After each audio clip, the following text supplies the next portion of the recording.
Con il programma ISCO Traffico Regionale Intercity.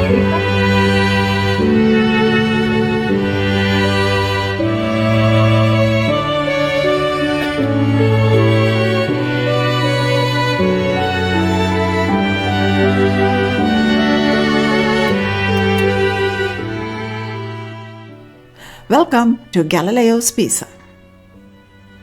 From Pisa Centrale, I set off on foot, about 3 kilometers, to reach the heart of Galileo's city, the Piazza dei Miracoli, or Square of Miracles.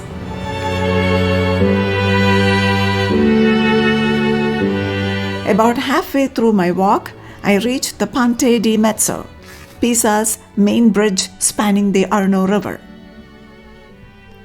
Just steps from the river stood Santa Maria della Spina, a tiny Gothic chapel that looks like something out of a storybook.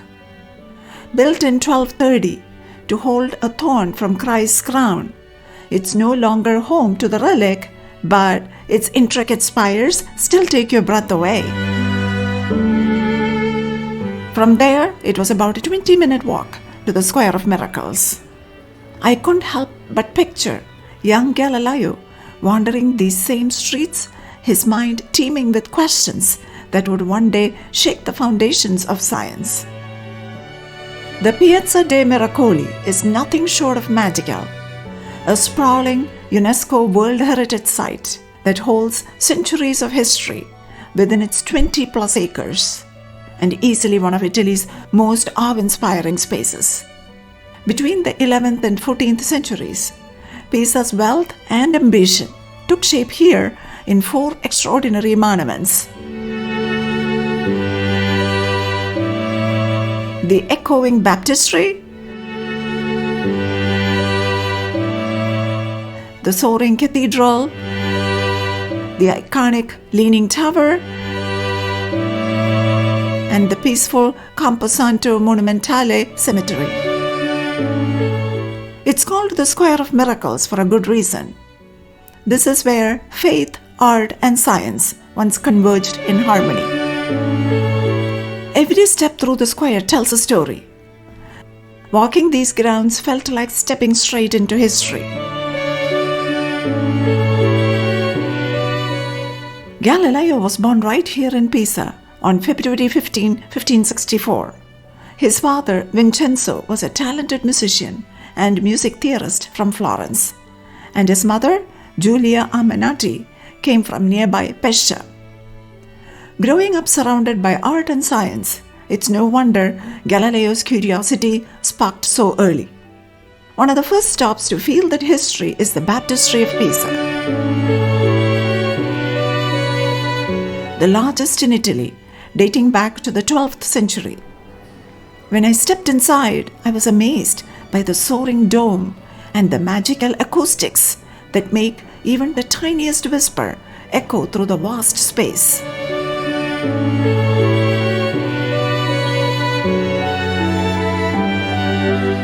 I climbed the narrow winding staircase, about 100 steps, to reach the upper gallery. From up there, the view was breathtaking. The cathedral, the Leaning Tower, and the entire Piazza dei Miracoli stretched out below like a living painting. It felt like standing on a balcony overlooking centuries of history. And here is a cool fact. Galileo was baptized right inside this baptistry. His baptism certificate is still safely kept in Pisa's archives, a powerful reminder of where his remarkable journey began. Later, I walked to the area where the Galilei family once lived, right in the heart of Pisa. En route, I stopped at the Church of San Sisto, one of the oldest in the city, dating back to the 11th century, with its simple Romanesque facade and quiet, timeless presence.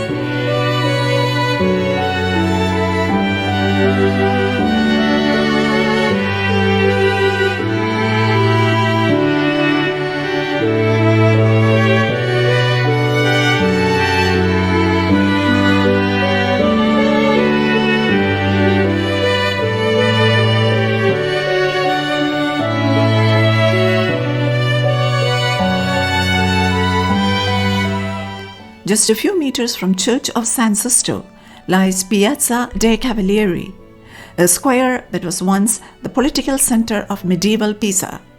Later transformed into a military and religious hub, it's now home to one of Italy's top universities, the Scuola Normale Superiore.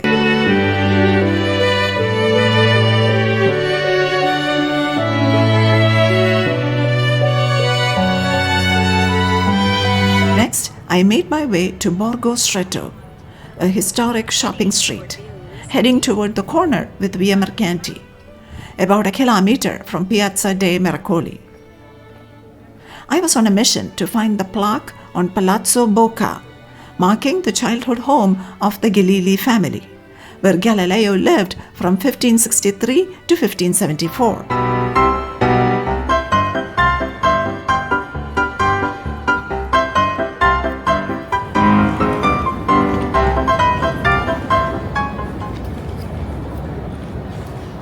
Oh, it says here Vincenzo Galilei, musician.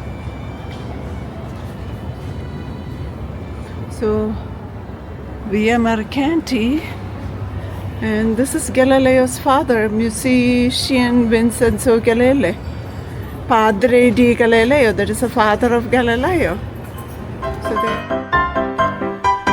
Now let's head back to Piazza dei Miracoli to explore the Duomo di Pisa, an iconic cathedral that, according to legend, played a surprising role in Galileo's earliest scientific observations. Before we step inside the Duomo, let's pause for a moment to look at Galileo's early and college education. He began his studies right here in Pisa, attending local public schools. Later, he continued his education at the Camaldolese monastery in Vallombrosa near Florence, where he received a more formal classical education in Latin, literature, and philosophy. In 1581, he enrolled at the University of Pisa to study medicine, but his heart was already pulling him toward mathematics and natural philosophy. It was during these early university years that his experimental spirit really began to shine. Now let us step into the Duomo.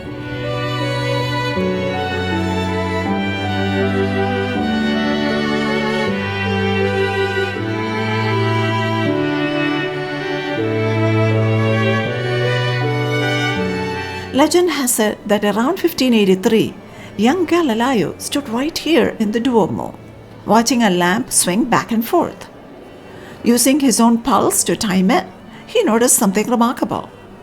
No matter how wide the swings, the lamp took the same amount of time for each cycle. This simple observation sparked his discovery of isochronism, the idea that pendulums swing in steady, predictable intervals, which later became a cornerstone in the science of clocks and timekeeping. Standing beneath the soaring arches of the Duomo, I couldn't help but imagine young Galileo in this very space, eyes fixed on the swinging lamp, mind racing with questions no one had dared to ask.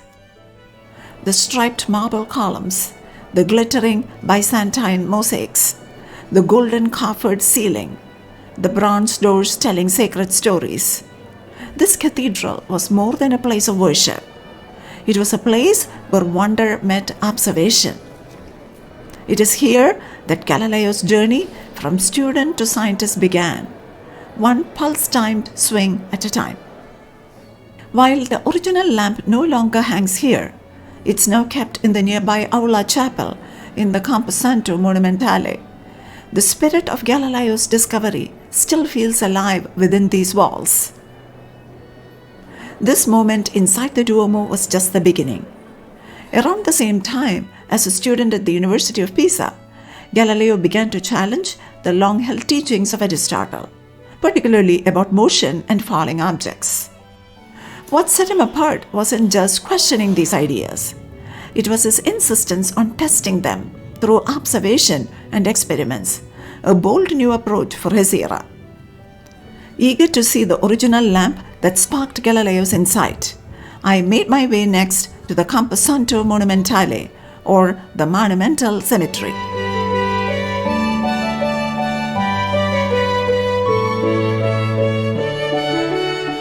Tucked behind cloistered walls, the Camposanto is a peaceful cemetery founded in the late 13th century.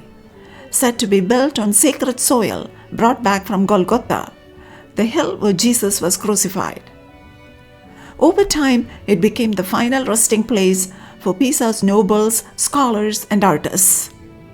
Just inside the Camposanto, in the serene Aula chapel, hangs the original lamp that Galileo observed swinging in the cathedral as a young university student, an object that marks the very moment his scientific imagination came alive.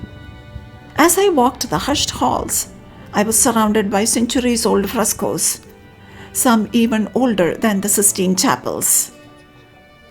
Though many were damaged during World War II, modern restorers now bring them slowly back to life, one brushstroke at a time.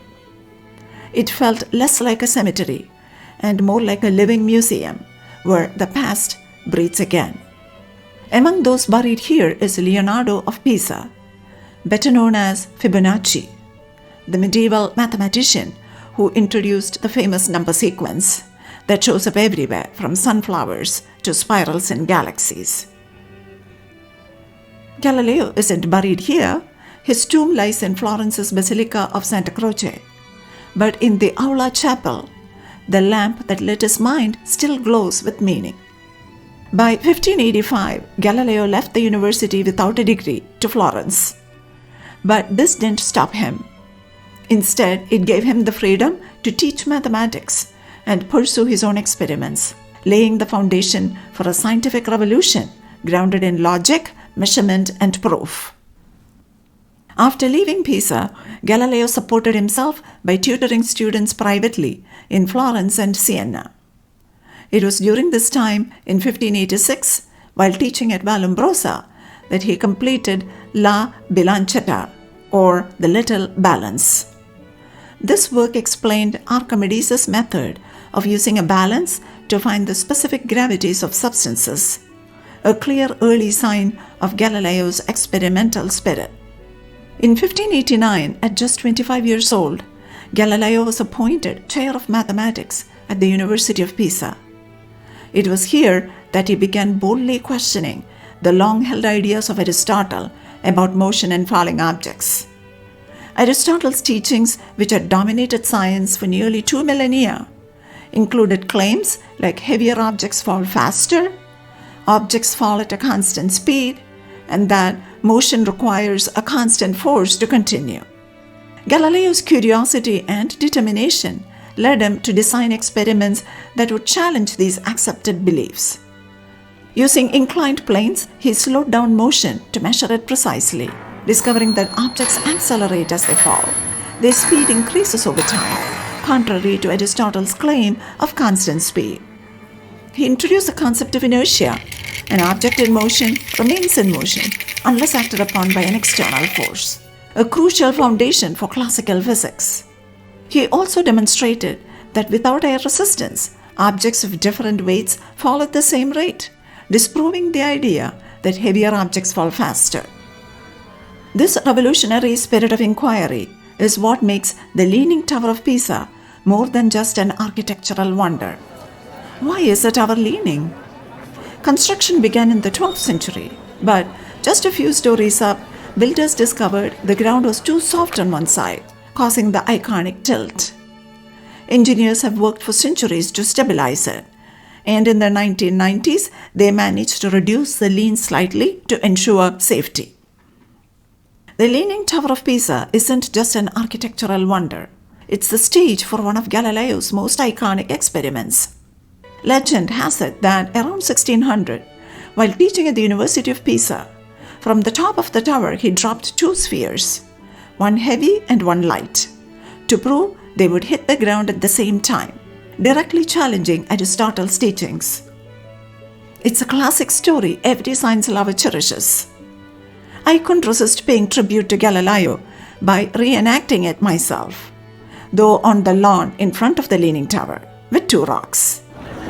Heavy object and a light object drop from the same height. Let's see if they hit the ground at the same time. How about that? In 1591, after the passing of his father, Galileo became the main provider for his family. The very next year, seeking greater academic freedom and better pay, he left Pisa to accept the chair of mathematics post at the University of Padua. But Pisa was where it all began: his childhood, his curiosity, and his earliest experiments. As I walked those same streets, stood in the shadow of the Leaning Tower, where he famously challenged long-held beliefs about gravity, and gazed up at the lamp inside the cathedral that sparked his ideas about time, I could almost sense the restless energy of a mind ready to transform the world.